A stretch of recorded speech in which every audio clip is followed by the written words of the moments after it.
সপ্তম শ্রেণীর প্রিয় শিক্ষার্থী বন্ধুরা, তোমরা সবাই কেমন আছো? আশা করি ভালোই আছো। প্রিয় শিক্ষার্থী বন্ধুরা, তোমরা ইতিমধ্যেই জেনে গেছো যে তোমাদের চতুর্থ সপ্তাহের অ্যাসাইনমেন্ট প্রকাশিত হয়েছে, যেখানে তোমাদের ইংরেজি বিষয়টিও রয়েছে। এবারের ইংরেজি বিষয়টিতে তোমাদের ইংরেজি দ্বিতীয় পত্র বিষয়ে সম্পর্কিত প্রশ্ন করা হয়েছে। 3 ধরনের প্রশ্ন এখানে রয়েছে, যেমন টেন্স রিলেটেড, আর্টিকেলস এবং প্রেপোজিশন। প্রিয় বন্ধুরা, এই ভিডিওটি দেখার সাথে সাথে তোমাদের প্রতি আমার রিকোয়েস্ট থাকবে যে আমার এই চ্যানেলটি অবশ্যই তোমরা সাবস্ক্রাইব করে নেবে, কারণ এই চ্যানেলটির মাধ্যমে তোমরা শিক্ষামূলক অনেক ক্লাস পাবে, যেগুলোর মাধ্যমে তোমরা নিশ্চয়ই উপকৃত হবে। এবং এই ভিডিওটি সম্পূর্ণ নির্ভুলভাবে করা হয়েছে। প্রিয় শিক্ষার্থী বন্ধুরা, তোমরা যদি প্রথম থেকে শেষ পর্যন্ত ভালোভাবে অনুসরণ করো, তাহলে অবশ্যই তোমরা শতভাগ সফল হবে আশা রাখি। প্রিয় শিক্ষার্থী বন্ধুরা, তাহলে চলো আমরা সপ্তম শ্রেণীর চতুর্থ সপ্তাহের ইংরেজি অ্যাসাইনমেন্ট এর সম্পর্কে আমরা সরাসরি আলোচনায় চলে যাই। প্রিয় শিক্ষার্থী বন্ধুরা, আমাদের এবারের ইংরেজি অ্যাসাইনমেন্টটি কিন্তু তৃতীয় নাম্বার, অর্থাৎ থার্ড অ্যাসাইনমেন্ট আমাদের। এখানে প্রথমেই অ্যাসাইনমেন্টে তোমাদের কাছে যদি অ্যাসাইনমেন্টটি থেকে থাকে, সেখানে অবশ্যই তোমরা খেয়াল করেছো যে এখানে 3টি প্রশ্ন করা হয়েছে। 1 নম্বরে যে প্রশ্নটি রয়েছে সেটি হলো rewrite the passage using the correct form of words in the brackets, অর্থাৎ ব্র্যাকেটে দেওয়া ভার্বগুলোর সঠিক ব্যবহার করে প্যাসেজটি পুনরায় লিখো। অর্থাৎ অ্যাসাইনমেন্টে তোমাদের এই প্যাসেজটি প্রশ্ন আকারে দেওয়া আছে, যেখানে ব্র্যাকেটের মধ্যে কিছু ভার্ব দেওয়া আছে, যেগুলো এখানে সুন্দরভাবে সলিউশন করা হয়েছে। তোমরা যদি এগুলো ভালো করে অনুসরণ করো, আশা করি তোমরা সফল হবে। প্রিয় শিক্ষার্থী বন্ধুরা, এখানে যে প্যাসেজটি দেওয়া হয়েছে, প্রথমে রয়েছে যে you letter regarding your joyful picnic has come just now as a marvellous one. প্রিয় শিক্ষার্থী বন্ধুরা, তোমাদের প্রশ্নের মধ্যে রয়েছে কিন্তু ব্র্যাকেটে খাম, শুধু খাম রয়েছে। এখানে সঠিক আনসারটা কি হবে সেটা জানার জন্য অবশ্যই তোমাকে টেন্স সম্পর্কে জানা থাকতে হবে। রাইট ফর্ম ভার্বের কিছু ব্যবহার যদি জানা থাকে তাহলে তো আরো ভালো হয়। যেমন যদি জাস্ট নাও, অলরেডি, রিসেন্টলি এ ধরনের শব্দগুলো যদি সেন্টেন্সে থাকে, সাধারণত সেই সেন্টেন্সটি প্রেজেন্ট পারফেক্ট টেন্সে হয়। প্রিয় শিক্ষার্থী বন্ধুরা, প্রেজেন্ট পারফেক্ট টেন্সের স্ট্রাকচার হচ্ছে have has plus verb first participle form. So এখানে যেহেতু জাস্ট নাও রয়েছে, তাহলে সেটি প্রেজেন্ট পারফেক্ট হবে, অর্থাৎ have has plus verb first participle form হবে। ভার্ব কোনটি? কাম। যেহেতু প্রশ্নেতে কাম রয়েছে, তাহলে have has plus verb first participle বসাবো। হ্যাভ অর হ্যাজ এই দুটোর মধ্যে সাবজেক্ট অনুযায়ী তোমাকে বসাতে হবে। এখানে সাবজেক্ট হচ্ছে you letter regarding your joyful picnic. You letter regarding your joyful picnic, এখানে সাবজেক্টে হচ্ছে থার্ড পারসন সিঙ্গুলার। এক্ষেত্রে থার্ড পারসন সিঙ্গুলার যদি সাবজেক্টে হয়, তাহলে সবসময় হ্যাজ নিতে হবে, এবং কামের ফার্স্ট পার্টিসিপল হচ্ছে কাম, তাহলে হ্যাজ কাম। এই উত্তরটি যথাযথ, অর্থাৎ সঠিক। এরপরে আমরা পরবর্তী সেন্টেন্সে যাই। In you letter you wanted to know, এখানে ওয়ান্টেড, এখানে ব্র্যাকেটে কিন্তু রয়েছে ওয়ান্ট, এখানে ওয়ান্টেড লেখা হয়েছে, কারণ এই ক্লোজটুকু মানে এই সেন্টেন্সটির এই অংশটুকু ফার্স্ট ইনডেফিনিট টেন্সে তোমাকে লিখতে হবে, কারণ ইন ইউ লেটার তোমার চিঠিতে ইউ ওয়ান্টেড টু নো তুমি জানতে চেয়েছিলে, যেটা জানা কাজটি কমপ্লিট হয়ে গিয়েছে। এখানে ফার্স্ট ইনডেফিনিট টেন্সের স্ট্রাকচার হচ্ছে সাবজেক্ট প্লাস ভার্ব ফার্স্ট, অর্থাৎ এখানে সাবজেক্ট হচ্ছে you, so wanted first form হচ্ছে ওয়ান্টেড। তারপরেই রয়েছে যেটা that we have enjoyed recently, এখানে ব্র্যাকেটে রয়েছে এনজয়, আমরা লিখেছি have enjoyed, this is the answer. তো কিভাবে হয়েছে? কারণ রিসেন্টলি শব্দটি রয়েছে। আমরা জানি যে জাস্ট নাও, রিসেন্টলি, অলরেডি এগুলো যদি থেকে থাকে, তাহলে প্রেজেন্ট পারফেক্ট হবে। আর প্রেজেন্ট পারফেক্ট টেন্সের স্ট্রাকচার হচ্ছে have S plus verb first participle form. So আমরা এখানে হ্যাভ কে চয়েস করেছি, কারণ উই হলো সাবজেক্ট, উই এর সাথে হ্যাভ বসে, হ্যাজ বসে না, উই হ্যাভ। তারপরে enjoyed first participle enjoyed, we have enjoyed recently. আশা করি বুঝতে পেরেছো প্রিয় শিক্ষার্থীরা। তারপরেই যেটা নাও আই এম রাইটিং, এখানে আই এম রাইটিং আনসার দেওয়া হয়েছে। কেন? ব্র্যাকেটে লেখা রয়েছে শুধুমাত্র রাইট, এখানে এম কেন এসেছে? কারণ এখানে নাও শব্দটি তোমরা দেখতে পেয়েছো যে নাও, এট দিস মোমেন্ট এই ধরনের শব্দগুলো যদি থেকে থাকে, তাহলে সেখানে প্রেজেন্ট কন্টিনিউয়াস টেন্স হয়। আর প্রেজেন্ট কন্টিনিউয়াস টেন্সের স্ট্রাকচার হচ্ছে এমআরএস প্লাস ভার্ব আইএনজি। সেক্ষেত্রে আই এর সাথে এম বসে এবং ভার্বের সাথে আইএনজি যোগ করা হয়েছে, অর্থাৎ প্রেজেন্ট কন্টিনিউয়াস করা হয়েছে।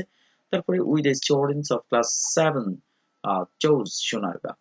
ক্লাস 7 এর আমরা ছাত্রছাত্রীরা চৌস সোনারগাঁকে পছন্দ করেছিলাম অ্যাজ আওয়ার পিকনিক স্পট হিসেবে। যেহেতু পছন্দটা অলরেডি ইতিমধ্যে হয়ে গেছে এবং পিকনিকও কমপ্লিট হয়ে গেছে, সেহেতু এখানে আমরা চুজ এর ফার্স্ট ফর্ম অর্থাৎ ফার্স্ট ইনডেফিনিট টেন্স হবে।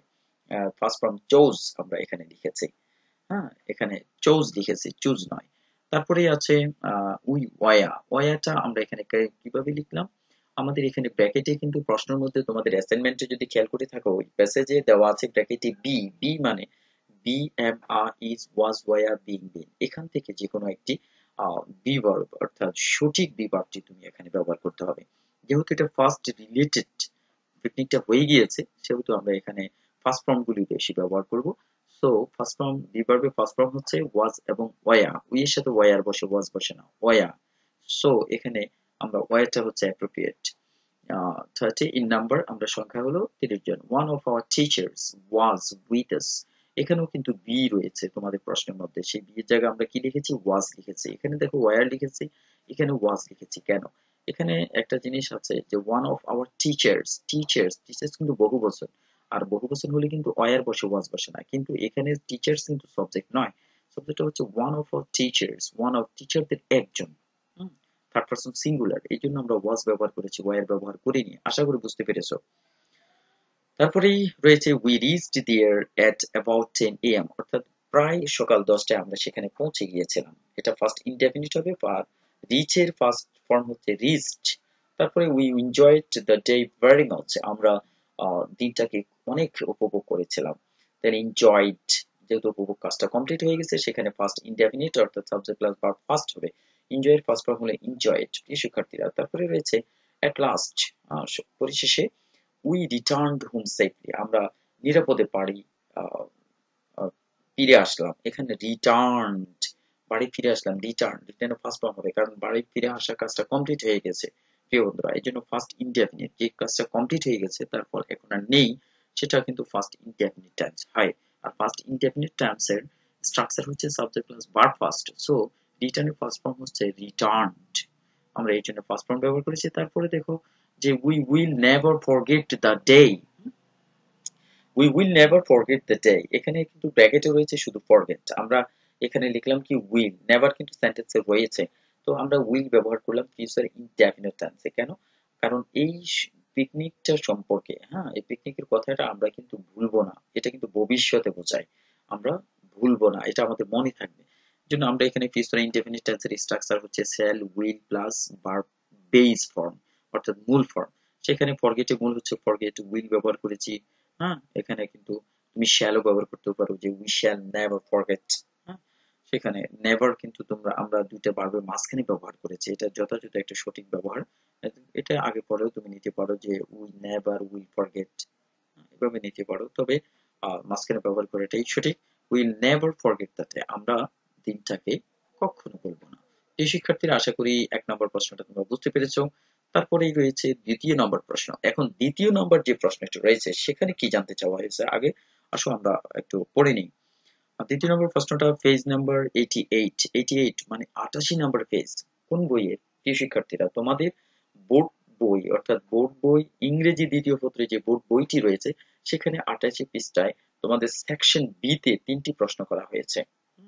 3টি প্রশ্ন করা হয়েছে, এই 3টি প্রশ্নের উত্তর তোমাকে যথাযথভাবে দিতে হবে প্রিয় শিক্ষার্থী বন্ধুরা। চলো আমরা সেকশন বি নিয়ে আলোচনা করি।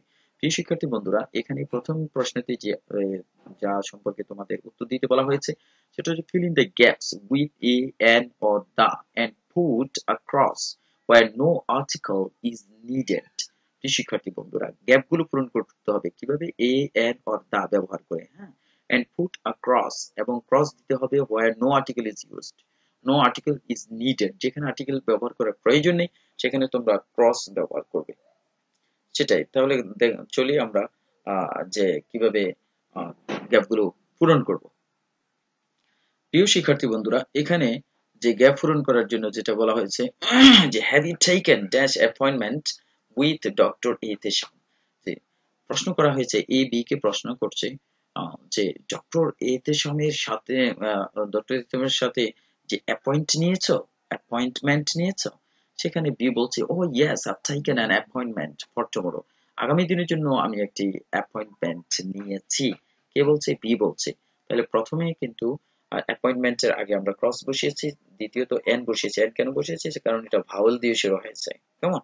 তো প্রথমে কেন আমরা এন বসালাম না? কারণ প্রথমে এখানে অ্যাপয়েন্টমেন্ট, তোমরা কি আহ, তুমি কি ডাক্তার ইতেমের সাথে অ্যাপয়েন্টমেন্ট নিয়েছো? হুম, আহ, ডাক্তার ইতেমের কাছে কি অ্যাপয়েন্টমেন্ট নিয়েছো? হ্যাঁ, আমি একটি অ্যাপয়েন্টমেন্ট নিয়েছি। আমরা ডাক্তারের কাছে কিন্তু বিভিন্নভাবে বুক করে থাকি, হ্যাঁ, বিভিন্নভাবে সময় নিয়ে থাকি তাদের কাছ থেকে। তো পরবর্তীতে বি এখানে আনসার দিয়েছে যে I have taken an appointment, আমি একটি অ্যাপয়েন্টমেন্ট নিয়েছি। আর এরপরে যেটা আছে সেটা হলো, এই প্রশ্ন করছে, is dash doctor coming today.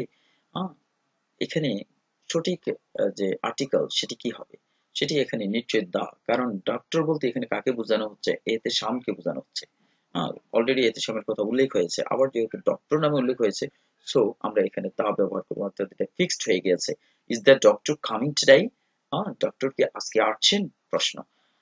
View answer দিচ্ছে, no, the doctor comes to this hospital thrice a week. Week, এখানে আবার আমরা দা ব্যবহার করেছি। কেন ব্যবহার করেছি? কারণ ডক্টর আবার ব্যবহৃত হয়েছে, fixed. Comes to this hospital, কোন ডাক্তার? ওই যে এতে সামনে, এই জন্য আমরা দা ব্যবহার করেছি। To this hospital thrice a week, সপ্তাহে একবার। এক সপ্তাহে 3 বার, থ্রাইস 3 বার আসে ডাক্তারে হসপিটালে, ঠিক আছে? এই জন্য আমরা এখানে এই ব্যবহার করেছি এক সপ্তাহে। কোন সপ্তাহ সেটা নির্দিষ্ট নয়, অনির্দিষ্ট। অনির্দিষ্ট হওয়ার কারণে আমরা এন ব্যবহার করব, সেখানে আমরা কনসোনেন্ট সাউন্ডের কারণে এ ব্যবহার করেছি, প্রিয় শিক্ষার্থীরা। তারপরেই আমরা সরাসরি আনসারে চলে যাই, যেহেতু আমাদের সময় বেশি চলে যাবে। আনসার হচ্ছে টুমরো, এই লাইনটার মধ্যে রয়েছে।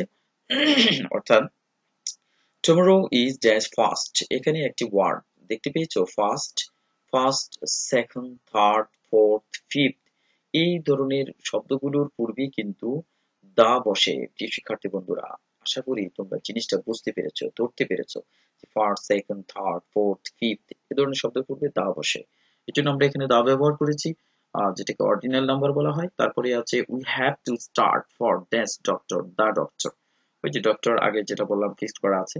তারপরে দেখো পরবর্তী লাইনটা, we shall reach the hospital before the sun sets, এখানে দা বসছে। কেন? সান, সান মানে সূর্য। তোমরা নিশ্চয়ই সূর্য সম্পর্কে জানো যে সূর্য পৃথিবীতে কয়টি রয়েছে? একটি রয়েছে। তাহলে আমরা বলতে পারি যে পৃথিবীতে একটি রয়েছে এমন জিনিসের নামের পূর্বে দা বসে, যেটা দ্বিতীয়টি নেই, যেমন the moon, the San, the earth, the world, এভাবে। তারপরে আমরা দ্বিতীয় নম্বর কোশ্চেনে চলে যাই। আশা করি বুঝতে পেরেছো প্রথম প্রশ্নগুলো। এবার আমরা দ্বিতীয় নম্বরের প্রশ্নতে চলে যাই, সেখানে কি লেখা আছে।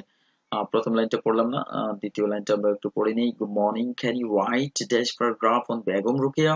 বেগম রোকেয়ার উপরে কি একটি প্যারাগ্রাফ লিখতে পারবে? সেটা আহ, জানতে চাচ্ছে কে? টিচার ওই স্টুডেন্টের কাছে জানতে চাচ্ছে যে এই প্যারাগ্রাফ, একটি প্যারাগ্রাফ, হ্যাঁ, একটি প্যারাগ্রাফ, এর জন্য আমরা এখানে কি ব্যবহার করেছি? এই ব্যবহার করেছি। কি শিক্ষার্থী বন্ধুরা, আশা করি আহ জিনিসটা বুঝতে পেরেছো। তারপরেই আমরা সরাসরি আনসারের যে সেন্টেন্সটা রয়েছে সেটাতে চলে যাচ্ছি। She was dash social worker, dash social worker, এখানে আমরা এই ব্যবহার করব, সোশ্যাল ওয়ার্কার, সমাজকর্মী, তিনি একজন সমাজকর্মী ছিলেন। এই জন্য আমরা এখানে এই ব্যবহার করেছি। এটা কনসোনেন্ট দিয়ে শুরু হয়েছে, এ হয়েছে। আর নতুবা যদি ভাল দিয়ে শুরু হতো তাহলে এন হতো। আর সোশ্যালের এস কনসোনেন্ট, এর জন্য এই ব্যবহার করেছি। প্রিয় শিক্ষার্থী বন্ধুরা, she lived in undivided Bengal in the early 20th century, এখানে দা কেন ব্যবহার করেছি প্রিয় শিক্ষার্থী বন্ধুরা? আমি কিছুক্ষণ পূর্বেই কিন্তু বলেছি যে first, second, third, fourth, fifth, এই যে টিএইচ রয়েছে সংখ্যার উপরে, এই ধরনের শব্দগুলো পেলে অবশ্যই আমরা দা ব্যবহার করব। প্রিয় শিক্ষার্থী বন্ধুরা, তারপরের সেন্টেন্সটা কি? She was dash writer also, তিনি একজন লেখকও ছিলেন, একজন লেখকও ছিলেন, এখানে এই ব্যবহার করেছে, হ্যাঁ, কনসোনেন্ট সাউন্ডের কারণে, কনসোনেন্ট সাউন্ডের কারণে। প্রিয় শিক্ষার্থী বন্ধুরা, she wrote a number of books, এখানে এই কেন ব্যবহার করলাম?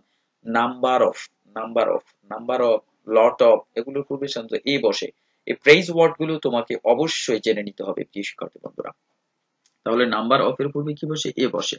Yes teacher, I can mention the name of a book written by her, তার লেখা আমি একটি বইয়ের নাম বলতে পারি, একটি বইয়ের, এই জন্য কনসোনেন্ট দ্বারা যেহেতু শুরু হয়েছে সে কারণে আমরা এখানে কি বলে লিখেছি, যে এ ব্যবহার করেছি। প্রিয় বন্ধুরা, আশা করি বুঝতে পেরেছো। তারপরে রয়েছে Sultana's dream is the book written by her. এখানে আমরা দা কেন লিখেছি, ওই যে বইটা নাম সে বলতে পারে, এই বইটাই এখানে Sultana's dream is the book written by her. Sultana's dream এই বইটা হচ্ছে কার, তার দ্বারা, তার লেখা।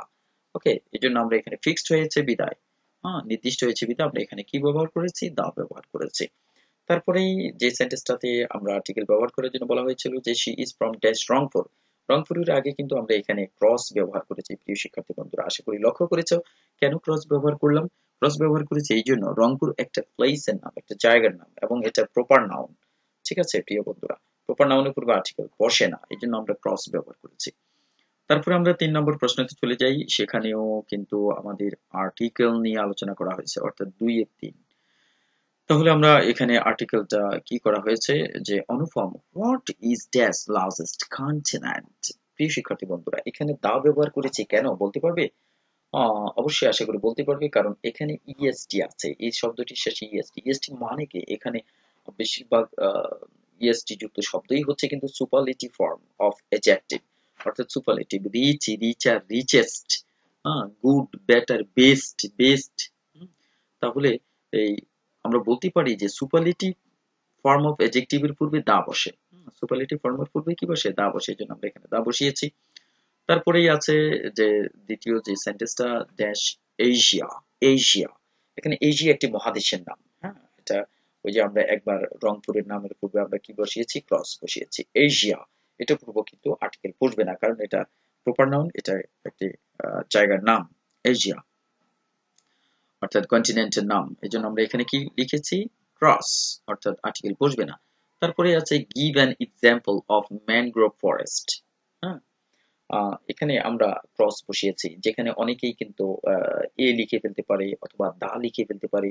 হ্যাঁ, এখানে আমরা ক্রস বসালাম, কেন বসালাম, এখানে আসো আমরা একটু আলোচনা করি। গিভ অ্যান এক্সাম্পল, একটি উদাহরণ দাও, একটি উদাহরণ দিতে বলেছে। যদি আমরা এখানে এ ব্যবহার করি, অফ এ ম্যানগ্রোভ ফরেস্ট, অর্থাৎ একটি ম্যানগ্রোভ ফরেস্টের একটি উদাহরণ দাও, জিনিসটা যথাযথ হচ্ছে না। তারপরে যদি আমরা দা ব্যবহার করি, দা ম্যানগ্রোভ ফরেস্ট, ম্যানগ্রোভ ফরেস্ট কিন্তু পৃথিবীতে অনেক রয়েছে, হ্যাঁ অনেকগুলো রয়েছে, শুধু একটা না। সো যদি দা ব্যবহার করি তাহলে ম্যানগ্রোভ ফরেস্টটির, কোন ম্যানগ্রোভ ফরেস্ট এখানে কিন্তু উল্লেখ নেই। প্রিয় বন্ধুরা, তাহলে এখানে অ্যাপ্রোপ্রিয়েট হচ্ছে ক্রস, অর্থাৎ নো আর্টিকেল, আর্টিকেল পাবে না। ম্যানগ্রোভ ফরেস্টের একটি উদাহরণ দাও, হ্যাঁ ম্যানগ্রোভ ফরেস্টের একটি উদাহরণ দাও। তাহলে ম্যানগ্রোভ ফরেস্টের একটি উদাহরণটা কি, দা সুন্দরবন। সুন্দরবনকে কিন্তু ম্যানগ্রোভ ফরেস্ট বলে। সুন্দরবন কিন্তু পৃথিবীতে লার্জেস্ট ম্যানগ্রোভ ফরেস্ট, সবচেয়ে বড় ম্যানগ্রোভ ফরেস্ট। সো এখানে দা ব্যবহার হয়েছে, কিন্তু এখানে ক্রস ব্যবহার হয়েছে। এই শিক্ষার্থী বন্ধুরা, তারপরে রয়েছে who is Stephen Hawking. Stephen Hawking কে? আচ্ছা, হি ইজ ড্যাশ সায়েন্টিস্ট, তিনি হচ্ছেন সায়েন্টিস্ট মানে বিজ্ঞানী। তাহলে আমরা এখানে কি ব্যবহার করতে পারি, এ ব্যবহার করতে পারি। He is a scientist, scientist বিজ্ঞানী। তারপরে হি ইজ ড্যাশ ইংলিশ, এখানে ক্রস কেন ব্যবহার করলাম, এখানে কিন্তু অনেকেই ভুল করে বসতে পারে যে এখানে এ হবে অথবা এন হবে। He is an English, he is an English, এটা যথাযথ হচ্ছে না। প্রিয় শিক্ষার্থী বন্ধুরা, কেন হচ্ছে না, কারণ আমরা জানি ইংরেজি, ইংলিশ কিন্তু ভাষার নামে যদি হিসেবে ব্যবহৃত হয় তখন কিন্তু আর্টিকেল বসবে না।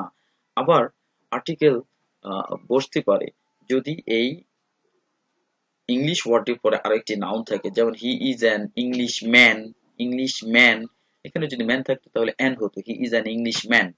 So he is an English, he is an English কেমন কেমন জানি হয়ে যাচ্ছে। হি ইজ অ্যান ইংলিশ, এটা না হয়ে যদি হি ইজ ইংলিশ, তিনি ইংরেজ, তিনি ইংরেজ।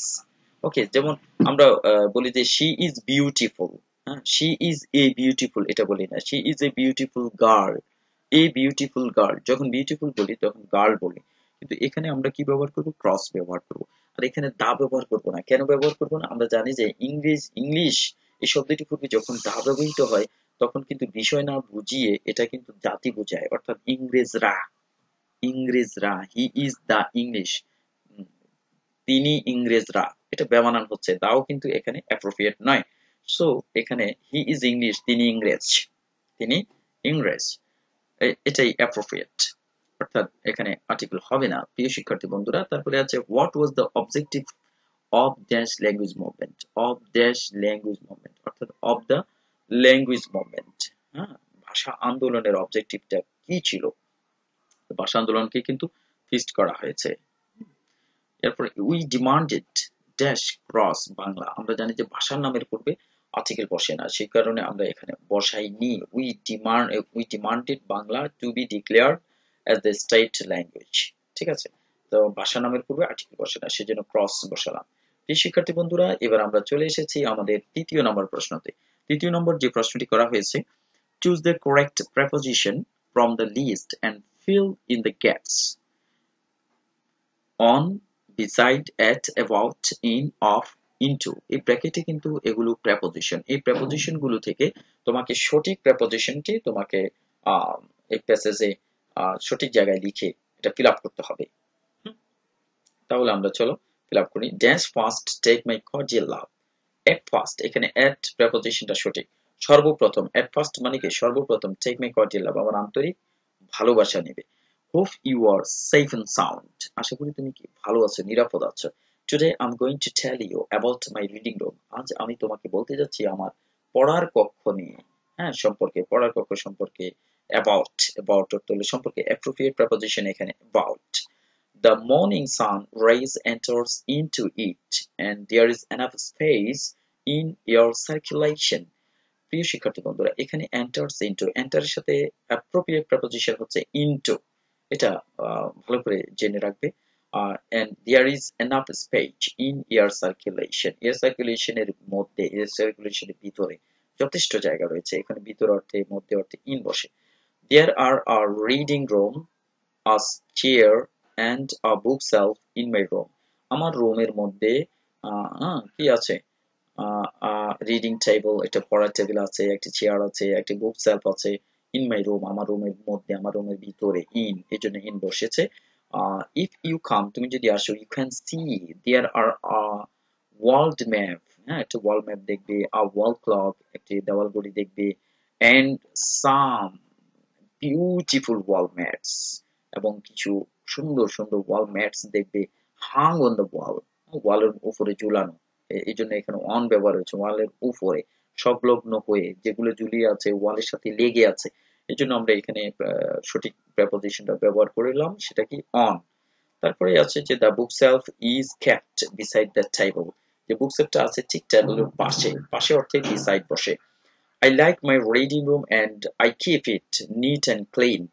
ওকে, তো প্রিয় শিক্ষার্থী বন্ধুরা, এখানে তোমাদের অ্যাসাইনমেন্টের কাজ সমাপ্তি হচ্ছে। তো প্রিয় শিক্ষার্থী বন্ধুরা, তোমাদের কাছে এই ভিডিওটি কেমন লেগেছে অবশ্যই কমেন্টে জানাবে। আর যদি ভালো লেগে থাকে তাহলে অবশ্যই অবশ্যই সাবস্ক্রাইব করতে ভুলবে না, সেই অনুরোধটি রইল, এবং এই ভিডিওটি শেয়ার করতে ভুলবে না।